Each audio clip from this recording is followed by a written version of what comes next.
Halo, Halo, halo selamat sore Kak Dep. gimana gimana apa kabar Bu Pris? Iya, baik-baik Kak Dep. Makasih loh ya sudah bisa berkolaborasi ya untuk Iya, ini. jadi kita mau bahas apa nih malam ini nih? Perkenalan diri dulu kali ya. Oke, perkenalan diri ya. Siapa nih aku dulu? Kak Dep dulu lah, kan generasi mudanya dulu. Oke, halo semuanya, salam kenal aku Deborah. Orang-orang biasa manggilnya Kak Dep karena aku di industri ini, di industri gaming udah hampir 4 tahun, nggak berasa banget. Kalau dulu tuh berasanya kayak aduh baru masuk industri gaming gitu, tapi sekarang nggak berasa udah hampir 4 tahun gitu loh, karena memang aku kan gamer dan aku emang suka banget sih main game dan juga aku cinta banget industrinya. Jadi apapun yang dilakukan dengan passion ya pasti jadinya em, menyenangkan, bener nggak Bu Pris? Gitu. Ya benar banget. Dan sekarang aku di Unipin, aku adalah senior vice presidennya yang membawahi departemen namanya community dan esports. Jadi kita bikin esports initiatives, community initiatives itu secara global. Jadi aku pegang negara-negara juga selain di Indonesia. Terus selain itu juga aku jabat sebagai kepala bidang humas di PB Esports Indonesia, pengurus besar Esports Indonesia atau federasi yang ada di bawah naungan KONI dan Kemenpora. Nah, terus aku juga punya komunitas ladies gamers namanya Luna Nera gitu. Aku foundernya gitu. Jadi senang banget sih bisa ngobrol-ngobrol dan sharing-sharing ya di malam hari ini. Iya ya. Oke, kalau saya Pris, saya founder dari Happy Self by Stress Management Indonesia. Kita sebenarnya ingin bahwa apa ya, kesehatan mental itu tidak tabu dengan games. Karena selama ini kan games itu identik dengan kayaknya pemain gamers itu addiction gitu loh. Nah ternyata kita kan ternyata bisa tetap main games, have fun, tapi kita juga bisa wellness priority, seperti itu sih Kak Det. Makanya itu sebenarnya alasan utama kami untuk menjajaki kerjasama kolaborasi jangka panjang dengan Unipin seperti itu sih, community, terutama Luna Nera ya. Luna Nera. Gitu. Iya. Iya. Apalagi yang cewek-cewek itu kan biasanya kan kalau main games itu sebenarnya kan ada stimulus-stimulus yang nanti kita bisa bahas lebih lanjut gitu. Oke. Jadi kalau misalnya emang di game ini, terutama kalau di e-sports ya, Bu Kris, emang tekanannya itu besar banget sih. Karena kan kalau di e-sports itu kan kita kan bermain kompetitif kan. Tapi memang banyak banget yang memang kita lihat ya, banyak orang yang akhirnya kecanduan main game sampai kayaknya mau tidur aja akhirnya ngorbanin jam tidur, benar nggak sih? Terus misalnya harusnya udah istirahat dulu gitu, maksudnya jangan push rank terus, jangan jangan main-main terus kalau misalnya kondisi badan dia misalnya lagi nggak fit atau dia lagi stres. Karena kan kalau kita kondisi mental kita lagi down, lagi drop, terus kita kalah terus pas kita main, itu kan otomatis kita jadi istilahnya apa ya, kena mental kan. Nah itu akhirnya makin lama malah bukannya game itu jadi sesuatu yang fun, akhirnya malah bikin kita stres, benar nggak sih? Biasanya pengalamannya begitu ya, gamers itu termasuk bola ya. Jadi sebenarnya sports itu kan sebenarnya yang difokuskan itu kan menang kalah, bener nggak Kak Dep? Jadi funnya itu langsung hilang. Iya, kompetitif kan soalnya. Kalau e-sports juga kan kita kan harus kompetitif. Jadi mau nggak mau ya kita mau menang gitu. Nah tapi kan kalau kita mau menang, akhirnya ada beberapa hal yang akhirnya kita korbankan, termasuk kesehatan mental kita sendiri. Yang akhirnya sebenarnya membuat performance kita bukannya menaik, malah justru menurun sih, ya nggak sih? Iya, biasanya kalau di e-sport itu bukannya kalau menuju pertandingan itu malah karantina ya Kak Debs? Kalau di e-sport bagaimana? Tergantung Enggak, dong. Mas. Ini maksudnya konteksnya apa? Kalau itu konteksnya dari timnas, maksudnya tim nasional, memang ada kayak bootcamp, ada karantina kayak gitu ada. Sama seperti olahraga konvensional yang misalnya mau ikut pertandingan dengan level nasional atau internasional, ya kan? Tapi kalau misalnya ini kan kita soalnya ngomonginnya secara general kan. Iya. Kalau secara general itu ya nggak semuanya di bootcamp sih.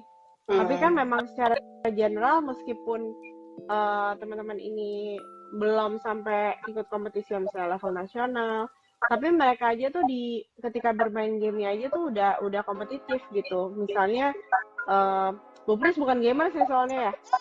Jadi But no worries, ada beberapa anak saya gamers. Tapi saya ada kebetulan beberapa istilah-istilah yang jadi ada beberapa anak saya gamers dan kayak saya misalnya sangat game. support.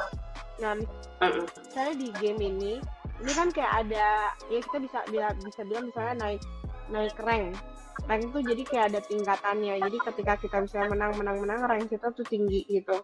Jadi kayak sama kayak ini deh, kayak misalnya juara kelas gitu. Jadi ada leaderboardnya. Nah, jadi kan kita sebagai pemain pasti kita pengen punya rank, pengen punya leaderboard yang tertinggi dong, benar nggak sih? Jadi akhirnya nggak mau ya kita main terus supaya menang. Tapi kan sebenarnya kalau ketika kita sedang dalam keadaan stres atau sedang dalam keadaan yang kondisi nggak baik, capek atau apa kayak gitu, akhirnya kan mau nggak mau kita malah bukannya ranknya naik malah jadi turun gitu. Ini gamer secara general ya? Iya, nggak apa-apa. Jadi memang kenapa saya sangat support games, karena kebetulan putri saya itu sangat suka games. Dan saya nggak anti. Karena menurut saya games itu akan bisa mensimulasi dia. Gitu loh. Jadi saya nggak pernah, cuma memang saya mengalami di mana dia pernah tiba-tiba menghilang, dan ternyata dia lagi main games gitu. Dan biasanya kan makanya kita kenapa sih kita nggak bikin bahwa games itu sebenarnya positif kok gitu. Yang penting kan kita bagaimana caranya mengedukasi atau mungkin sharing lah ya. Kalau edukasi terlalu tinggi, sharing gimana sih tips-tipsnya gitu supaya para gamers itu juga bahasanya itu tetap bisa menjaga insanity mereka gitu loh. They still feel okay, refresh, kayak begitu sih. Silakan dimulai Kak Grab kalau ada pertanyaan-pertanyaan yang mau ditanyakan. Oke, berarti kalau gitu gimana caranya menjaga gamers itu supaya tetap fresh ya Bu Pris ya? Ada ini nggak sih ada tips dari Bu Pris sendiri nih kalau misalnya gamers ini kan tentunya pengen dalam kondisi optimal dong biar bisa menang gitu. Nah, gimana caranya supaya mereka itu nggak stres? Oke. Saya sarankan ada minimal 2 hari take a break from the games gitu. Jadi ada 2 hari. Susah juga tuh. Enggak kan supaya optimal soalnya. Karena kenapa saya bilang begitu? Karena biasanya kalau main games itu pakai laptop kan ya, Kadep. Elektronik kan, ada elektronik kan. Sekarang bisa pakai handphone ya. Pakai handphone. Nah, masalahnya adalah handphone itu mengandung radiasi yang sangat tidak bagus untuk otak gitu loh. Jadi sebenarnya kalau kita take a break dari handphone itu, yang mungkin kalau menurut Kadeps yang bisa puasa main games itu kira-kira maksimal berapa? Apakah oke misalnya minimal ada waktu, kan maksud saya 2 hari itu kan supaya full nih, nggak pegang gitu kan gamesnya ya, bukan nggak pegang handphonenya. Nah kalau harian, saya khawatirnya mereka lebih nggak bisa lagi. Sebenarnya minimal itu waktu sebelum jam tidur sampai jam bangun itu handphone di luar kamar, Kak Dep. Begitu. Terus di luar kamar? Iya, di luar kamar. Seperti itu kan, karena untuk mengurangi radiasi kepada otak kita. Seperti itu sih. Dan itu ada sainsnya juga yang bisa kita bagikan. Oke. Sainsnya itu berarti lebih karena memang handphone itu punya radiasi dan segala macam ya? Ya, memang radiasi. Jadi biarpun handphone kita mati gitu, itu tetap ada radiasinya Kadep. Jadi lebih bagus memang di luar kamar. Nah, untuk gamers, menurut Kadep bisa puasanya berapa lama nih per hari? Saya bilang, aduh, tanya ya. Kenapa? Kalau ditanya bisa, kalau dia gamers yang memang avid gamers itu susah banget sih, karena mereka pasti tiap hari udah pasti main game, udah pasti. Kalau gitu kan. Cuman kalau misalnya, kenapa? Kalau misalnya nih dari jam 10 sampai jam 10 malam sampai jam 2 pagi mungkin nggak Kak Dex? Justru 4 jam deh. Itu tuh rata-rata begadang, Bu Pris. Oh gitu ya? Iya, jadi mereka itu justru malah bangunnya, kalau aku enggak ya, kalau aku gamers yang bangunnya pagi dan tidurnya cepet.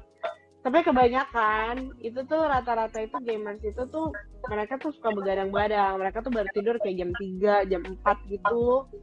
Jam 5, bahkan ada yang nggak tidur kayak gitu. Nah, saya sarankan. Nah, nggak boleh kan, berarti itu nggak boleh kan?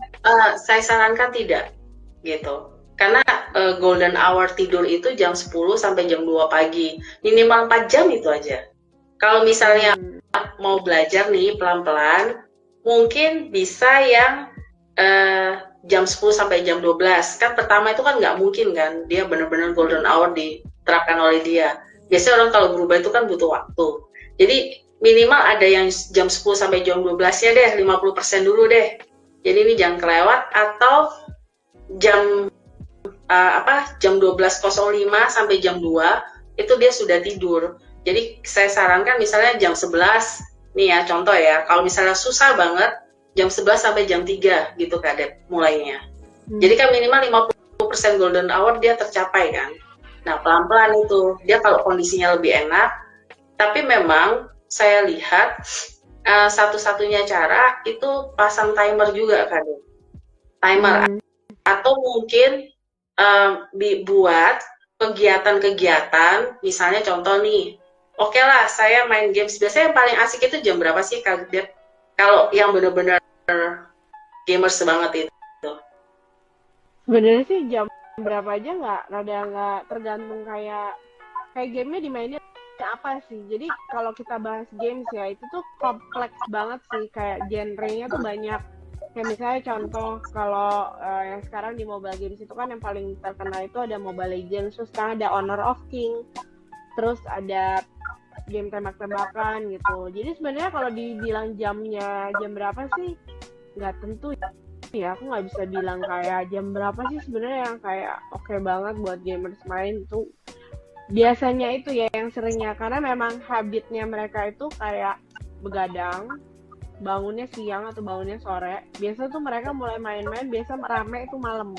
Atau misalnya gamers yang sambil kerja, biasa kan office hour kan, berarti office hour mereka baru bisa main. Jadi ya memang peak-peaknya itu tuh biasa tuh malam lah. Oh malam. Jadi malam. Jadi itu tuh malah jam 10 ke atas malah ya kayak kali ya Kak Dep. Jadi malam itu kalau aku kan Enggak apa-apa, enggak rata-rata. Kita kan bicara kalau rata-rata iya, tapi kalau kalau mereka itu memang rata-rata mereka hobinya begadang. Which is yang itu sebenarnya emang nggak boleh sih. Jadi sebenarnya ada Bu Pris di sini sebagai, aku bisa bilang mungkin sebagai pakar ya. Dan sebagai pakar dan profesional yang bisa kasih tau mereka sebenarnya bagus sih Bu, karena memang itu memang nggak bagus sih, nggak bagus buat bukan cuma mental aja, tapi well-being atau wellness, kesehatan fisik secara keseluruhan. Bener nggak sih Bu? Jadi gini, kesehatan mental itu sebenarnya adalah kesehatan otak. Makanya kenapa kita bilang kita sangat welcome sama games, oke? Nah, kalau welcome sama games, tapi sebenarnya kita mau encourage para gamers untuk mulai memperhatikan kesehatan otaknya. Kita hanya bisa menghimbau, ya kan? Namanya para gamers pasti. Nah, untuk supaya mereka bisa mencapai yang balik lagi, biasanya jam tidur itu, kalau misalnya terbalik-balik begitu, in the long run itu bisa jadi vertigo, Kak Dep. Itu yang paling minimal. Jadi bisa dicek ya. Jadi kalau misalnya orang kan sebenarnya harusnya tidurnya dari jam 8 malam, bangunnya kan ya paling lambat jam 8 pagi lah ya. Misalnya kalau dia tidurnya full. Nah, kalau gamers ini kan dia rata-rata kan begadang. Jujur itu nggak bagus for the long run gitu loh. Karena nanti akan ada saat-saatnya malah dia akan banyak kalah pada saat dia kurang tidur gitu. Iya, karena nggak konsentrasi kan. Iya, nggak konsentrasi dan kebanyakan kalau begadang itu akhirnya mereka makannya manis-manis, minumnya manis, jadi soft drink yang gulanya luar biasa banyak ya. Terus makanannya itu yang rata-rata donat, pizza, ya kurang lebih gitu ya, pizza kita nggak sebut brand. Kemudian ada junk food lainnya ya kan, sehingga itu menambah musuhnya lagi. Jadi musuhnya sudah radiasi handphone, kemudian junk food, kemudian hormonnya pada saat jam tidurnya berbalik, itu hormonnya langsung ups and down gitu, Kak Dep. Jadi itu sebenarnya key-nya di hormonnya. Nah, pada saat hormonnya ups and down, itu pasti ketenangannya si individual itu tidak akan bisa stabil, Kak Dep. Jadi dia ups and down, jadi kan pada saat main game, koreksi kalau saya salah, itu kan kita harus bisa ini tindakannya apa, ini kemana, misalnya nih kita kan ada dalam tanda kutip itu opposite-nya kan, opposite-nya itu dia lagi mau kemana, kita harus bisa lawan dia di situ kan, Kak Dep gitu loh. Jadi benar-benar kita harus bisa bikin strategi di mana itu pasti tidak akan bisa berfungsi pada saat kondisi otaknya in the long run itu banyak begadang, Kak Dep.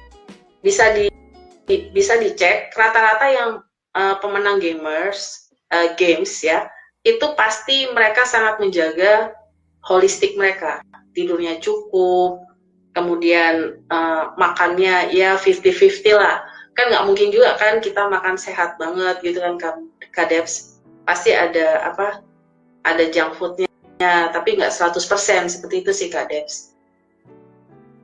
Benar.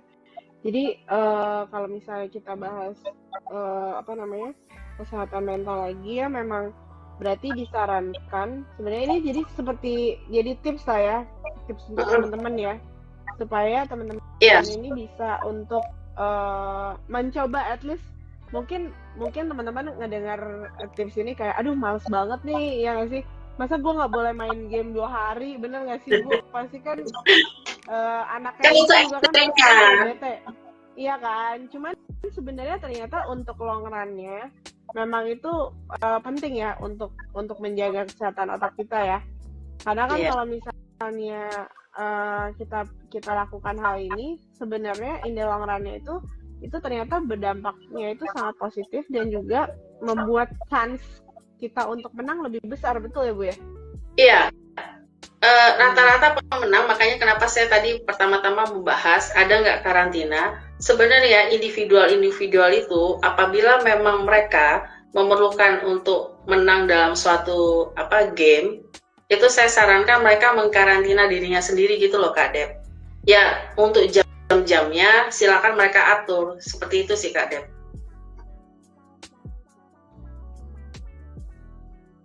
Jam-jamnya mereka sendiri ya. Mereka harus mengatur jam-jamnya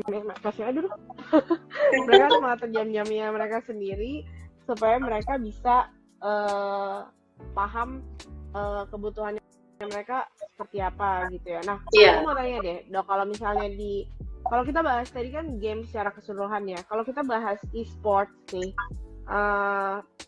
ataupun misalnya gender issue di gaming, jadi memang banyak banget kan perempuan-perempuan yang main game kan sebetulnya. Tapi kalau di game sendiri itu ternyata nih masih banyak cewek-cewek tuh yang dapet kayak harassment dan akhirnya mereka bisa stres sendiri gitu loh. Akhirnya mendapat kayak apa ya? Nah, diskriminasi. Nah, sebenarnya apa sih yang harus dilakukan gitu sama teman-teman kita yang gamers perempuan ini untuk dapat menanggulangi stres mereka gitu loh, ketika mereka mendapatkan hal-hal negatif seperti itu, terutama dari misalnya teman mainnya, lawan mainnya, ataupun mungkin dari netizen juga ya. Netizen aja ada ya di e-sport, Kak Debs? Banyak banget. Oh, oke. Jadi itu kita bilangnya itu adalah ANT. Tahu ANT ya? AENT.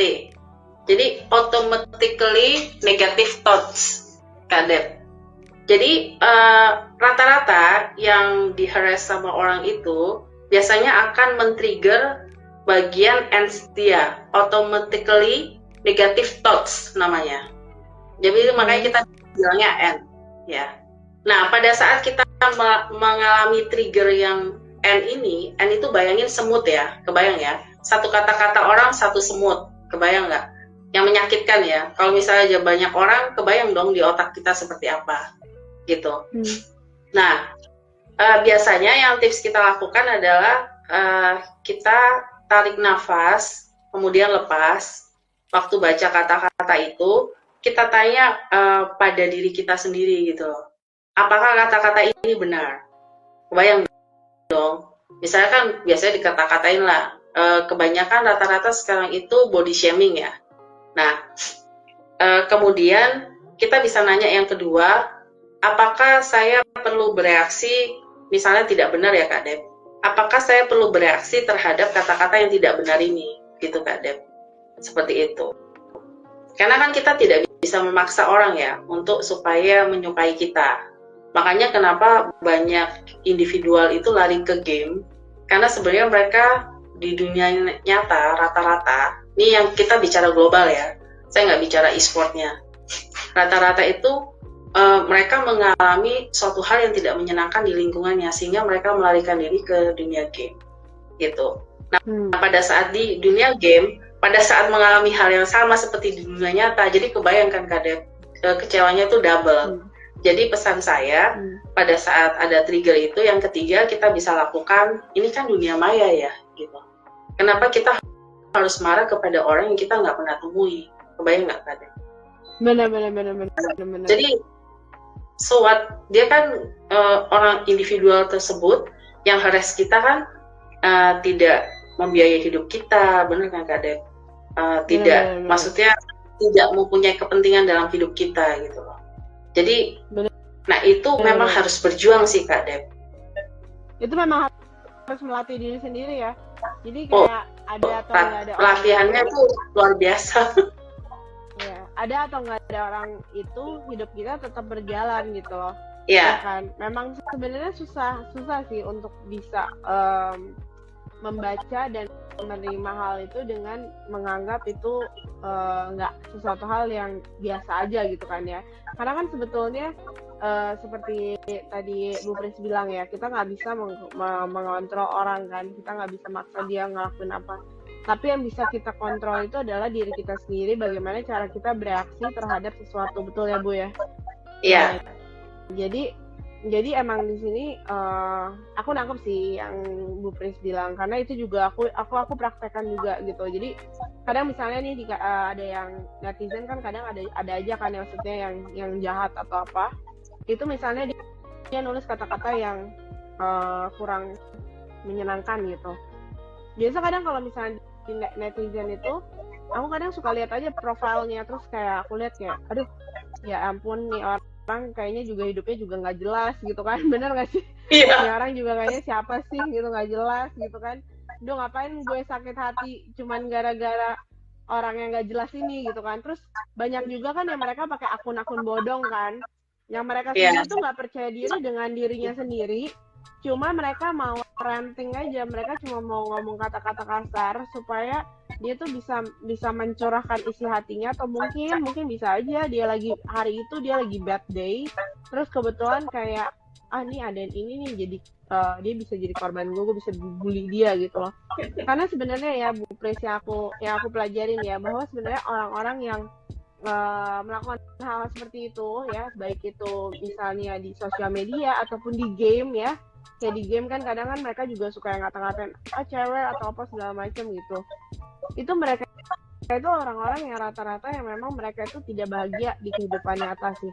Karena ketika Betul. mereka bahagia, ya kan? Happy Ketika mereka people, bahagia,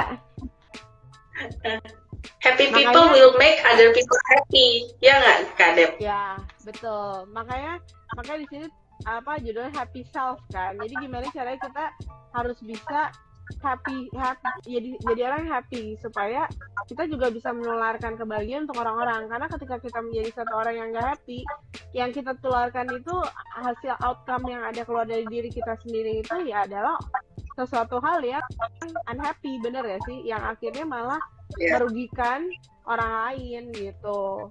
It's very unhappy. Sebenarnya aku bisa ngomong kayak gini karena apa namanya, ini aku punya pengalaman juga sih dulu gitu. Jadi dulu itu aku waktu masih kecil sampai ya tadi kayak kata Bu Pres bilang ini tuh susah banget, latihannya susah gitu. Jadi aku ngerti banget sih, emang susah banget untuk bisa maksudnya sampai di tahap ignorance sama hal-hal yang kayak gitu. Terus kayak being happy about ourselves, nerima apa namanya hal-hal yang seperti itu tuh sebenarnya adalah satu hal yang fana gitu loh, hal-hal yang fana kan, dan bukan hal-hal yang maksudnya penting untuk hidup kita gitu. Karena dulu juga aku pernah ada di titik dimana hidup aku nggak happy lah ya, dan ketika hidup aku nggak happy ada stres apa segala macam gitu.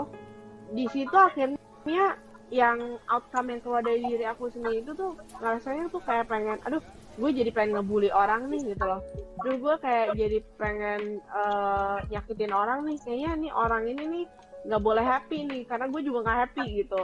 Iya kan, jadi rata-rata memang seperti itu. Apalagi ya Bu Pris ya, kalau kita lihat ya sekarang ini kan asupan konsumsi konten-konten yang ada di sosial media itu rata-rata negatif, bener nggak? Mencari konten positif itu sangat susah dibandingkan konten negatif, ya nggak? Sekarang Kontennya too good to be true. Bener nggak, Kak Dep? Ya, bener. Terus kalau konten-konten negatif itu gampang banget, kayak belakangan aja maksudnya kayak segampang kayak kita nge-scroll terus tiba-tiba ada inilah, ada pembunuhan lah, ada yang inilah, ada selingkuh lah, iya kan? Itu kayak banyak banget gitu loh. Jadi akhirnya kontennya negatif semua gitu, dan itu sebenarnya juga harus dihindari ya Bu ya. Ketika ada hal-hal seperti itu gimana Bu? Bener nggak sih? Kita harus pintar-pintar memilih konten-konten atau asupan-asupan yang penting untuk otak kita, ya nggak sih?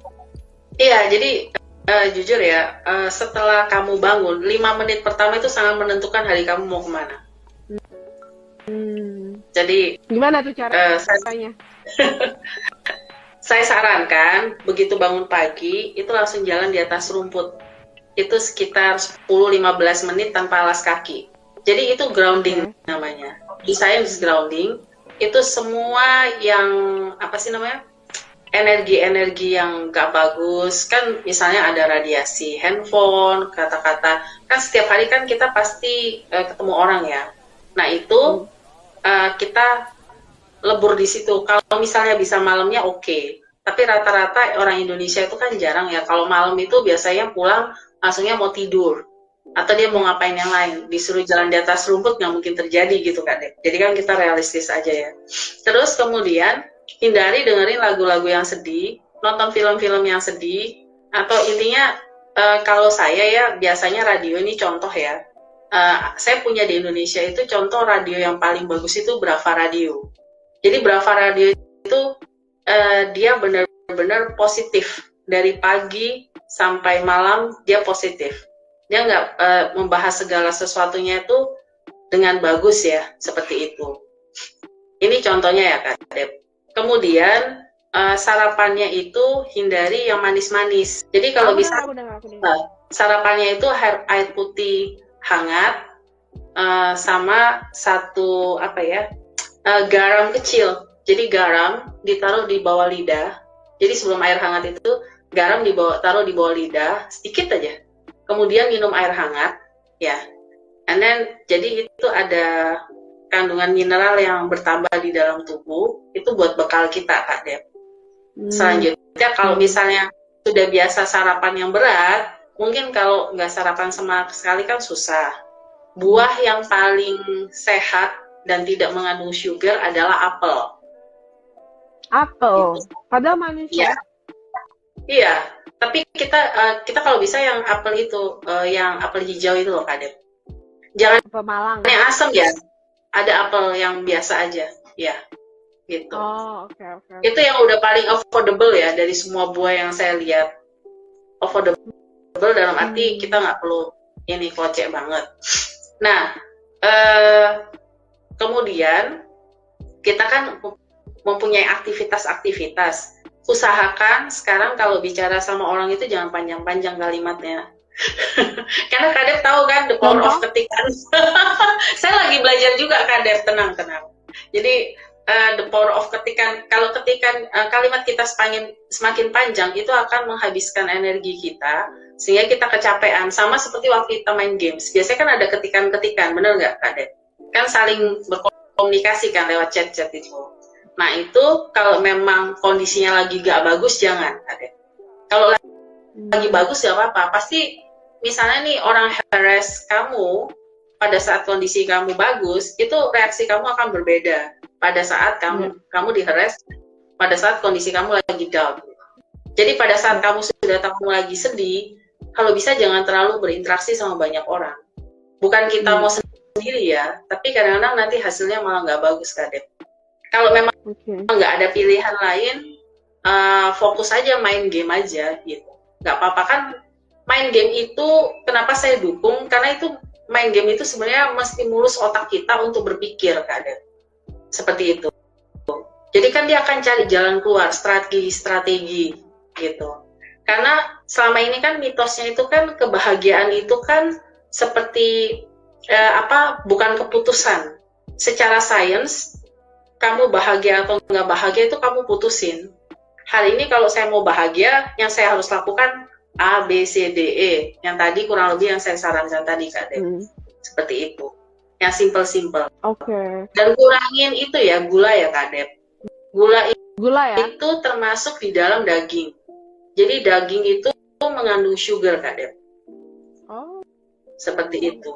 Jadi rata-rata kami biasanya menyarankan yang datang ke kami itu untuk vegan selama 6 bulan pertama.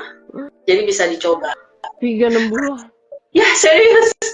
Jadi mereka biasanya shock, tapi mereka akhirnya nurut. Pelan-pelan lah. Pasti kan kalau orang yang nggak pernah vegan, tiba-tiba jadi vegan kan. Tapi itu akan sangat membantu. Yang daging-dagingan gitu boleh nggak sih, Bu Pris? Tahu kan sekarang restoran. Oh bisa, ada, nggak apa-apa. Kalau memang bisa, asal kantongnya kuat aja ya. Kalau yang nggak kantongnya kuat, fokusnya ya ke tempe gitu loh, ke protein tahu. Kebayangkan, Kak Dep.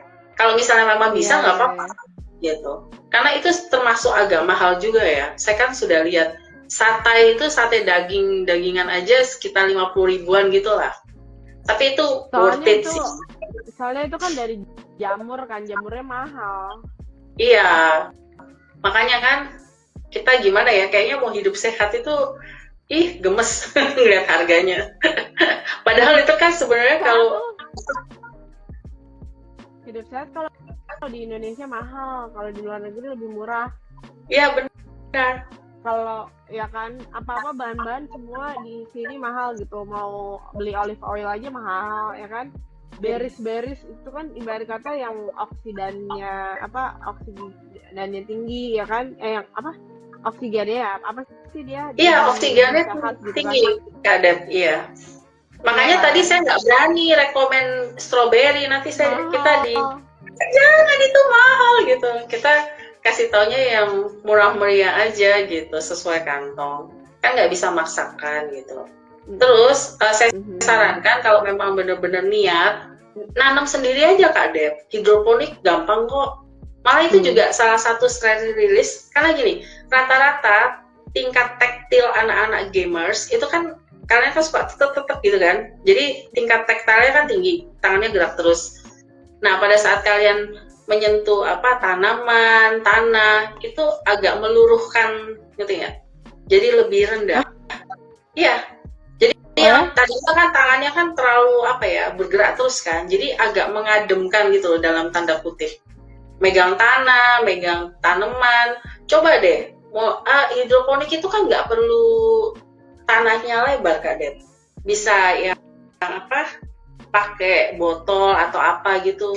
Itu banyak kita kan dulu pernah bekerja sama ya, berkolaborasi dengan apa sih namanya, grup vegan. Kebayang nggak, mereka ada yang untuk vegan aja sebulan cuma 500.000 loh Kak Dep. Oh ya? Kalau tertarik nanti kita bisa tuh bikin ininya.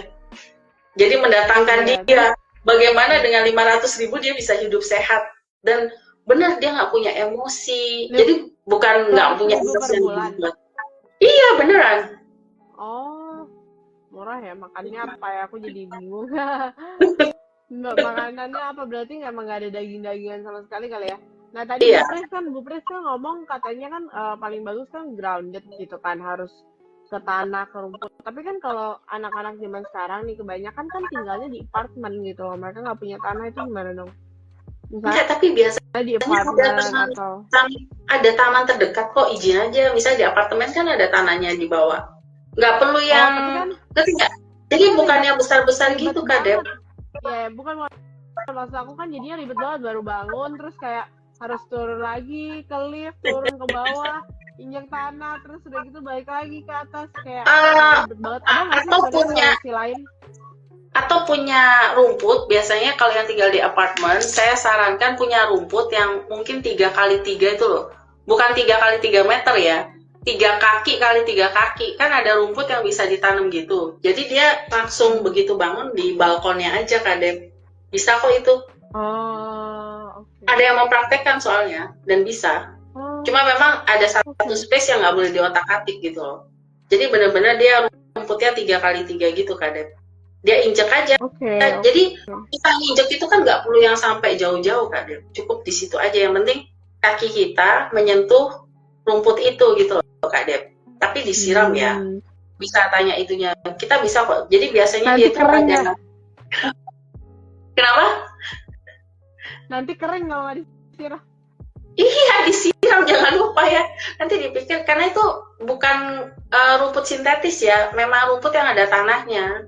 Kalau memang gagal ya beli lagi. Tapi kan maksudnya belinya nggak panjang, nggak besar-besar gitu loh Kak Dep. Cuman sepetak gini ya, buat tak kaki. Iya, gitu, buat naruh kaki. Kan kalau itu kan yang penting kan kita grounded, kaki kita nyentuh rumputnya seperti itu. Oke. Nah, Bu Pris, sharing dong coba kalau misalnya berdasarkan pengalaman Bu Pris nih ya.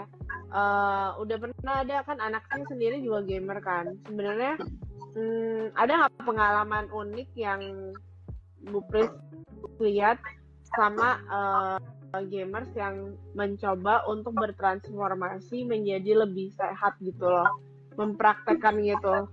Biasanya tuh kayak keluhan mereka tuh di mana? Apakah yang tadi itu kayak disuruh break 2 hari ataupun gimana gitu, dan apa efeknya kepada mereka ketika mereka mempraktekkan itu? Oke. Yang bisa saya info, rata-rata mereka nggak punya teman di dunia nyata. Mostly punya teman tapi tidak dekat. Beda ya, misalnya kita punya teman di dunia nyata kan kita harus tiap hari komunikasi sama dia. Kamu udah makan belum? Kalau kita sahabatan, ini kan kita bicara yang perempuan ya, perempuan ke perempuan kan, Luna Nera kan rata-rata perempuan. Jadi udah makan belum? Tahu nggak kosmetik terbaru itu ini? Nah itu tidak ada. Rata-rata yang masuk ke gamers itu jarang yang mereka tidak punya kepercayaan diri yang tinggi yang saya lihat. Dan mereka pengen punya teman, tapi nggak pengen high maintenance, Kak Dep. Kan kalau di dunia maya itu kan nggak perlu high maintenance. Dia cuma bertemu waktu game saja. Iya, nggak perlu ngajak jalan, nggak perlu nemenin kalau temennya lagi sedih gitu ya. Iya. Nggak perlu investasi waktu, tenaga, bener nggak sih? Iya, kalau kita kan benar.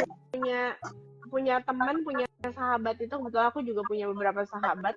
Itu menurut aku persahabatan itu atau relationship dengan orang itu memang harus di-nurture dan dijaga sih. Kita nggak bisa kayak yaudah dibiarin aja gitu, diculin aja gitu, nggak bisa.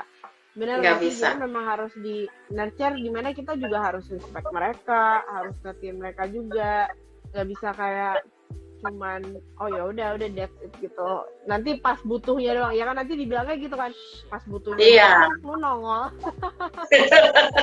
kan di Indonesia kan banyak apa ya, komentar atas tindakan dan perkataan kita, benar nggak Kak Dep? Nah, Benar.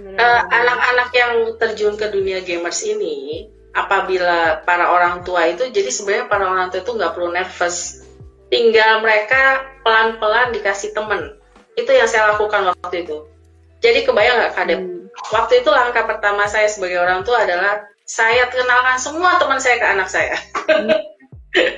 Nah, tiba-tiba ada beberapa nih yang cocok, 1, 2 ya kan, karena harus dilatih.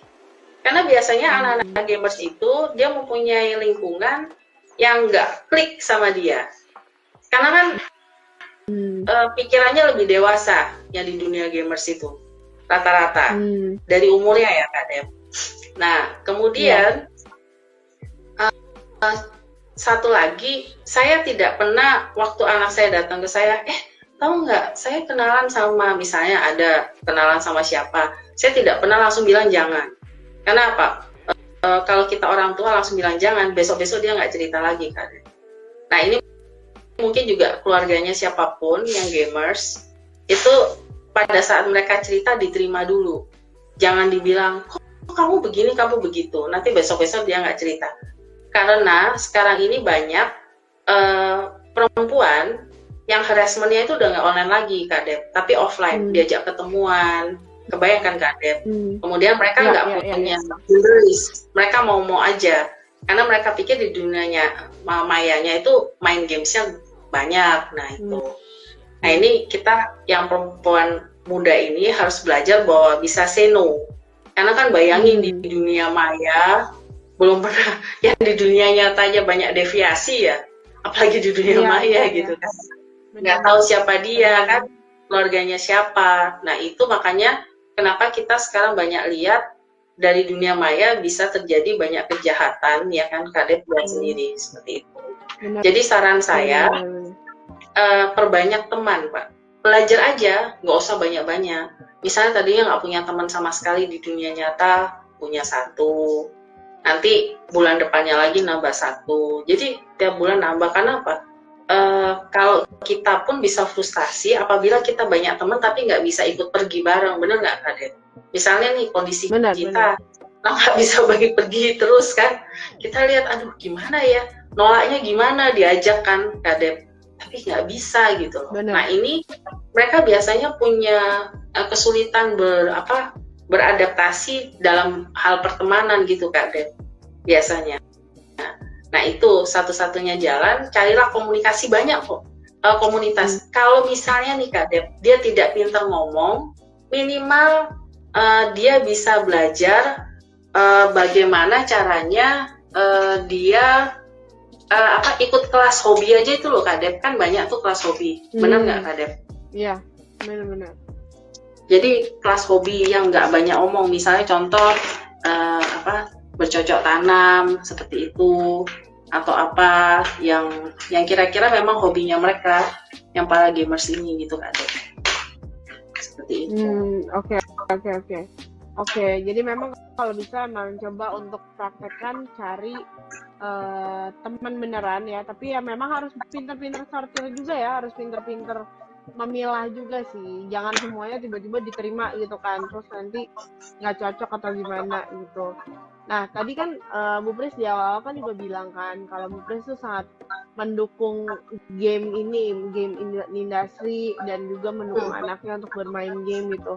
Nah kalau game sendiri sebenarnya kan, kalau tadi kita ngomongin kalau game itu sebenarnya bisa bikin stres kalau misalnya kita kalah melulu ya kan. Tapi sebenarnya game ini sebenarnya kan juga bisa menjadi stress relief kan.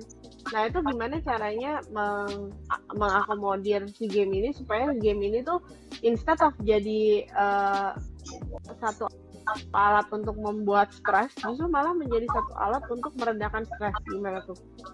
Iya, fokusnya jangan menang kalahnya Kak Dep, itu yang selalu saya sarankan. Karena gini, kalau semua pengen menang, ada 10 pemain, masa 10 pemain yang menang? Kan nggak mungkin kan, Kak Dep? Bisa? Nggak bisa kan bikin. Minimal misalnya ada 10 orang main 5-5, pasti 5-nya kalah kan, 5 menang. Ini kalau grup ya, koreksi kalau saya salah. Nah, benar.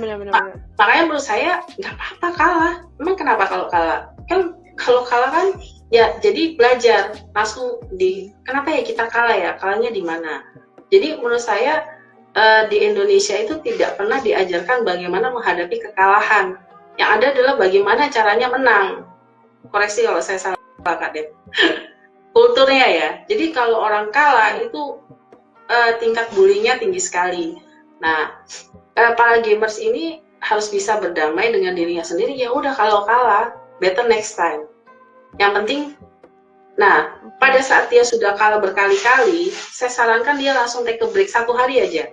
Kalau mau denger ya, karena take a break 1 hari, do what you do, what you love. Misalnya sukanya apa sih? Misalnya sukanya makan ice cream, ya udah makan ice cream aja. Udah nggak ngapa-ngapain gitu, lupain dulu yang kemarin-kemarin, dilupain dulu gitu kan. Oke. Bisa cepat. Jadi memang ya? Nggak mau harus bisa cepat switch ya, maksudnya kayak gini. Kalau misalnya kita ngomongin olahraga konvensional kayak sports itu, kenapa orang tua itu mendidik anaknya itu untuk dari kecil itu belajar untuk berolahraga? Katanya supaya sportif, benar nggak sih? Jadi menang atau kalah itu biasa, benar nggak sih? Iya, nggak perlu selalu menang. Iya, kadang kan kalah juga jadi pembelajaran, benar nggak sih? Jadi nggak harus distresin, supaya mereka itu juga tahu batasannya dan akhirnya bisa menstimulasi otaknya ini nih untuk bisa lebih berpikir positif gitu kan, bahwa oh gue kalah tapi ada yang bisa dipelajari nih dari kekalahan, benar nggak sih? Bukan selalu kayak oh gue harus menang, akhirnya jadinya egois nggak sih? Dan di situ apalagi itu kalau main grup ya, itu bukan egois, cuman biasanya Kadep pada saat kekalahan itu sensasinya nggak enak di sini, terutama yang di bagian belakang. Benar. Jadi bagaimana itu kan ke trigger tuh, jadi istilahnya itu kayak reptil yang nggak bagusnya ya. Nah, bagaimana cara mengkalemkan itu dalam 5 menit pertama pada saat sudah nggak enak, kondisinya kan biasanya ke otak tuh Kadep. Karena biasanya tindakan tekanan dari otak. Nah, itu bagaimana caranya di calm down gitu loh, Kak Dep. Nah, itu satu-satunya cara dengan biasanya saya selalu ajarin, Kak Dep tahu kan di belakang ini ada telinga itu gimana? Ada jendolan. Telinga belakang? Iya, kiri kanan. Oke. Yang tonjolan itu digeser dari atas ke bawah. Oh, oke. Jadi dia buat ini ya, buat anti stres atau buat apa nih? Iya. Buat calm down. Jadi seperti komputer itu dia di belakang. Iya. Oh, oke. Jadi biar kayak bisa ada ininya ya. Jadi memang belajar kayak gini, teknik kayak gini penting ya? Iya.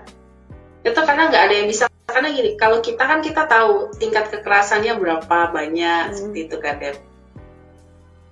Benar. Enakan kan? Jadi memang setelah itu. Jadi ngantuk. Jadi karena jadi tenang ya, jadi ngantuk.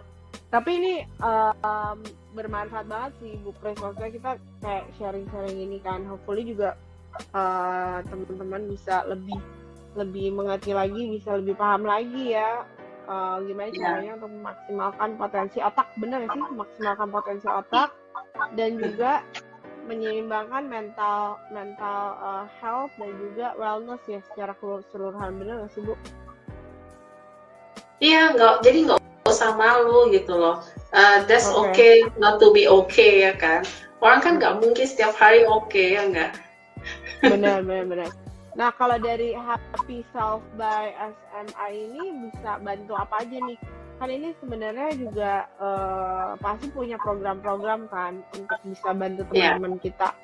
Nah, kira-kira program seperti apa yang bisa teman-teman kita ikut? Atau misalnya explore lebih lanjut lagi tuh kayak gimana tuh? Ya, biasanya yang kita punya sekarang yang sedang digunakan oleh banyak orang, termasuk ekspatriat ya. Jadi kita bentar lagi akan mengadakan kelas juga, baik untuk yang kita lokal maupun ekspatriat, adalah meditasi harmoni Kak Dep. Jadi meditasi harmoni ini di Kemang Raya Kak Dep, seperti itu. Oh oke. Jadi offline ya? Ya offline, online juga bisa by request. Tapi kita memang mengadakan offline-nya di Jalan Kemang Raya, seperti itu. Kemudian kita juga ada alat tools untuk mengetahui assessment, basic brain discovery, ya, dan brain health assessment. Itu sebenarnya hanya untuk meningkatkan awareness kita, bukan diagnosis yang maksudnya benar-benar seperti ini. Kita cuma bilang ini ada potensi ke arah mana, seperti itu Kak Dep. Oke. Jadi kita biasanya ada assessment-nya sehingga tahu. Yang paling simpel adalah melalui self-love journaling kita. Itu selama 6 bulan Kak Dep. Jadi mengisi tiap hari pakai pensil kayu, seperti itu. Oke. Berarti kalau misalnya teman-teman pengen tahu lebih lanjut, berarti bisa langsung cek ke Happy Self by SMI aja ya, untuk bisa. Iya. Oh ya, saya mau info. Ya, saya mau info. Saya lupa info Kak Dep, boleh ya tambahin? Karena saya. Jadi kita itu ada namanya psikosintesis. Jadi psikosintesis itu adalah psikologi transpersonal yang paling up to date, dan itu praktisinya sangat jarang di Indonesia. Dan kami mempunyai, jadi itu akan bisa membereskan inner child hanya dalam 2 sesi, gitu. Kami punya timnya, sekitar. Oh wow. Ya. Jadi psikosintesis itu siap-siap ya, kayak bawang dikupas gitu, ada timnya. Timnya itu sekitar 10-20 orang, rata-rata di bidang psikologi, ya. Kemudian kita juga ada TFT itu kita bisa menerapi diri kita sendiri. Jadi itu melalui sentuhan. Dan itu ada practitioner-nya juga, ada timnya juga, kurang lebih seperti itu sih Kak. Dan itu bisa cuma datang ke kita sekali, kemudian bisa lanjut langsung di rumah sendiri gitu Kak. Oh. Itu malah lebih permanen. Jadi memang sebenarnya hasilnya ya. Jadi memang sebenarnya topik mental health ini adalah sesuatu hal yang lumayan jarang sih untuk dibahas di komunitas gamers, padahal sebetulnya ini hal yang sangat penting ya. Jadi hopefully teman-teman bisa dapat ilmu, mungkin belum mendalam ya, karena kan kalau mau mendalam mungkin harus ikut program-program dari SMI ya, yang lengkapnya. Kalau ini kan kita masih sharing-sharing, dan maksudnya kita lebih gali potensi-potensi apa sih sebenarnya yang bisa dimiliki oleh teman-teman ketika teman-teman ini mencoba untuk menjalani hal-hal yang memang disuggest ya, atau disarankan oleh Bu Pris ini ya, selaku founder dari SMI itu gitu. Ini by the way kita udah ngobrol-ngobrol udah lama juga nih, udah hampir sejam nih Bu Pris. cuman kayaknya mungkin kita harus sesinya nggak cuma Instagram live aja ya. Kayaknya mungkin kita harus bikin sesi, emang kita harus bikin webinar, terus kita kumpulin komunitas lagi. Jadi kita akan bisa membantu banyak teman-teman yang masih ini. Intinya gini, kami tidak pernah mengklaim bahwa terapi yang di tempat kami adalah yang terbaik. Tapi Happy Self dan Happy Self by SMI ini lebih fokus kepada terapi-terapi yang membicara, Kak Dep. Jadi kadang-kadang kalau kita terlalu bicara kan nggak selesai Kak Dep ya. Dalam itu. Jadi psikosintesis itu bukan bicara biasa. Psikosintesis itu adalah bicara yang diselesaikan. Seperti itu. Makanya kita cuma ada 2 sesi. TFT pun kita lebih baik, itu TFT tidak akan bisa berjalan apabila tidak punya goal yang jelas. Jadi Happy Self dan Happy Self by SM itu sekarang lebih menyediakan terapi-terapi yang memang sudah akan ada hasil, biarpun baru 2 kali sesi gitu Kak Dep. Langsung kelihatan. Oke, jadi biar teman-teman bisa langsung merasakan manfaatnya ya. Iya. Sampai kayak 10 kali sesi baru berasa gitu ya. Enggak. Generasi muda zaman sekarang nggak sabaran. Ini kebiasaan. Ya baru mau bilang tahu aja nih sama generasi ini apa namanya karakter generasi muda zaman sekarang. Iya. Oke, kalau gitu berarti nanti teman-teman bisa langsung cek ya ke SMI, dan juga nanti mungkin kita akan lihat ada collab-collab lagi sama Unipin ya kan, kita lihat akan ada program apa aja, mungkin nanti juga kita bantu untuk promosiin juga nih ke teman-teman ke komunitas, ke anak-anak universitas juga ya kan, supaya mungkin mereka bisa coba untuk program-program yang disediakan oleh SMI ini gitu.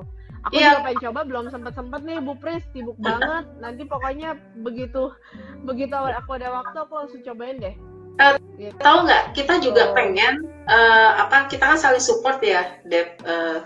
Kita juga pengen bahwa masyarakat di luar sana tahu bahwa ada Unipin loh, ada seorang Deborah yang maksudnya care of gamers, and then you care about the wellness. Correct me if I'm wrong, ya kan? Jadi kita juga pengen marilah kita saling berkolaborasi, karena adalah kuncinya berkolaborasi, but with the right one. Itu yang saya belajar sih baru-baru. Oke. Ya udah kalau gitu, thank you banget Bu Pris waktunya. Ini aku dapat insight. Aku sekarang lagi langsung mau cek ke toko hijau atau toko oranye nih, mau beli tanah itu untuk grounded. Soalnya kalau misalnya ke halaman pagi-pagi tuh suka males, tau gak sih? Iya kan, kayak pagi-pagi terus ke halaman gitu. Kadang males gitu. Just do it. Turun gitu kan. Aku mau coba sih. Itu satu hal yang aku belum pernah coba seumur hidup aku. Kayak bangun terus langsung ke tanah itu aku belum pernah coba sama sekali sih. You try it. Ya, jadi itu bisa jadi satu pengalaman yang menarik sih. Iya. Jadi kita jujur ya, Dep, kalau kita bicara teori, anak-anak muda itu nggak mau dengerin. Tapi kalau kita kasih tahu prakteknya, mudah-mudahan mereka mau dengerin. Benar. Terutama generasi kita. Benar. Iya kan? Benar. Ya benar. Benar. Oke, kita harus bikin konten lebih banyak lagi ya Bu Pris ya. Thank you loh Bu Pris. Iya. Thank you. Oke. Bye. Take care. Take care juga. Bye.